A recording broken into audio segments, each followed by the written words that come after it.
இங்கே வந்திருக்கும் பத்திரிகை நண்பர்கள் அனைவர்களுக்கும் வணக்கம். நாங்கள் தயாரிச்சிருக்கிறது 3வது படம். ஃபஸ்ட்டு படம் எல்லாருக்குமே தெரியும், மைனா. 2வது சாட்டை, மொசகுட்டி. 4வது நாங்கள் வந்து ஒரு அவார்ட் படமாகவே மேக்ஸிமம் எடுத்துகிட்டு இருந்தோம். கமர்ஷியல் படத்துக்கு நாங்கள் வரல. ஃபஸ்ட் டைம் தான் கமர்ஷியல் 100% கமர்ஷியல் படம் எடுத்திருக்கோம். இது வந்து பார்த்தீங்கன்னா எங்களுக்கே ரொம்ப ஆச்சரியமாக இருந்துச்சு. பூஜை போட்ட உடனே இன்னைக்கு வேர்ல்டில் அத்தனை பிஸ்னஸுமே ஓப்பனிங்கில் எல்லா பிஸ்னஸ் ஆயிடுச்சு. ஆனால் அந்த அளவுக்கு கமர்ஷியலான எதுக்கு காரணம் அப்படின்னா அவருடைய கமர்ஷியல் போஸ்டர்ஸ் தான். எங்களுக்கு ஆக்சுவலாக இன்னொரு விஷயம் என்னன்னா, எனக்கு இது வரைக்கும் கதையை அவர் சொல்லவே இல்லை. வடிவுடைய டெய்லி வருவார், ஒரு லைன் சொல்லுவார், ஒரு லைன் சொல்லிட்டு இப்படியே போவார். என்ன இப்படியே சொல்லியே கதையை சொல்லி, சார் ஓகே சார் கதை சொல்லி சார் வாங்க சார் ஷூட்டிங் போகலான்ட்டு. ஆனால் அவ்வளோ திறமையான அவர். யார் யார் எந்த நடிகர்கள் வேணும் அவர் முடிவு பண்ணியிருந்தாரோ அந்த நடிகர்களை விடாமுயற்சியுடன் அவர் ஃபிக்ஸ் பண்ணார். நான் இவங்கள ஃபிக்ஸ் பண்ணும் அப்படின்னாரு. அதேமாரி விடாமுயற்சியில் ஃபிக்ஸ் பண்ணார். இந்த கதைக்கு இவங்க தான் தேவை அப்படின்னா. ஃபர்ஸ்ட் சொன்ன ஸ்ரீகாந்த் கூட கொஞ்சம் சாஃப்டா இருப்பாப்ல அப்படின்னு நான் கூட யோசித்தேன். இல்லை சார் அவரை மாற்றி காமிக்கிறேன்னு. அதனால இந்த படத்துக்கு ப்ளஸ்ஸாக ஒவ்வொரு யார் அவர் மைண்டில் என்ன நினைச்சாரோ அதை அப்படியே கண்டு கொடுத்துருக்காரு.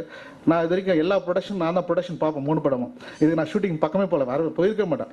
ஏன்னா எல்லாத்தையுமே அவரே சொன்னார், நானே பார்த்துறேன் அப்படின்னார். ஏன்னா அவர் மேலே அவ்வளோ நம்பிக்கையில் நானும் விட்டேன். மற்ற படத்துலாம் நான் தான் ப்ரொடக்ஷன் மேனேஜராக இருப்பேன். இந்த படத்துக்கு ஷூட்டிங் பக்கமே போகல, எல்லாத்தையுமே டைரக்டரே பார்த்துக்கிட்டாரு. இதில் வந்து முக்கியமான விஷயம் பார்த்தீங்கன்னா, எனக்கு உறுதுணையாக வந்து என்னுடைய பார்ட்னர் ஜோன்ஸ். அவர் இல்லை அந்த படம் எடுத்துக்க முடியாது. எனக்கு என்ன லாஸ்ட்டில் ஒரு படம் கொஞ்சம் பிரேக்கு. அதுக்கப்புறம் நாங்கள் எந்திரிக்கலாம் யோசனை பண்ணிகிட்டே இருந்தபோது அவர் போஸ் எந்திரிங்க அப்படின்னு டைரக்டரும் என்னுடைய பார்ட்னரும் வாங்க அடுத்த படத்துக்கு போவோம் அப்படின்னு சொல்லி கூப்பிட்டு வந்தார். இந்த படம் வந்து எங்களுக்கு பெரிய மாபெரும் வெற்றியை கொடுத்துருச்சு.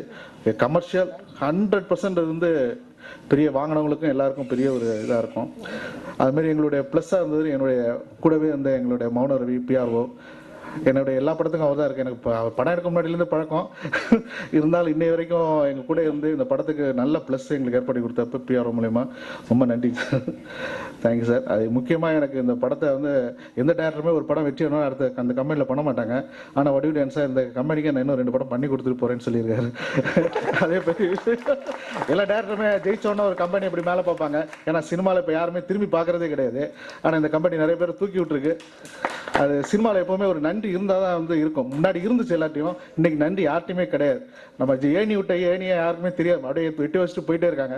அது இருந்ததுன்னா அது எல்லாருக்கும் அவங்களுக்கு தான் நஷ்டம் இல்லையா, வேற யாருக்கும் நஷ்டம். நான் அவர் என்னை நிறைய பேர் வெட்டி வச்சா கூட அடுத்து தூக்கி விட பின்னாடி நிறைய பேர் இருப்பாங்க. அதனால வந்து நன்றி எப்போவுமே எல்லாருக்கும் இருக்கணும். சினிமாவில் மறைஞ்சிருச்சு இப்போதைக்கு. சினிமாவில் நன்றின்றதே கிடையாது. அது கண்டிப்பாக எல்லாரும் இருந்தாலும் சினிமா நல்லா இருக்கும். நன்றி, வணக்கம்.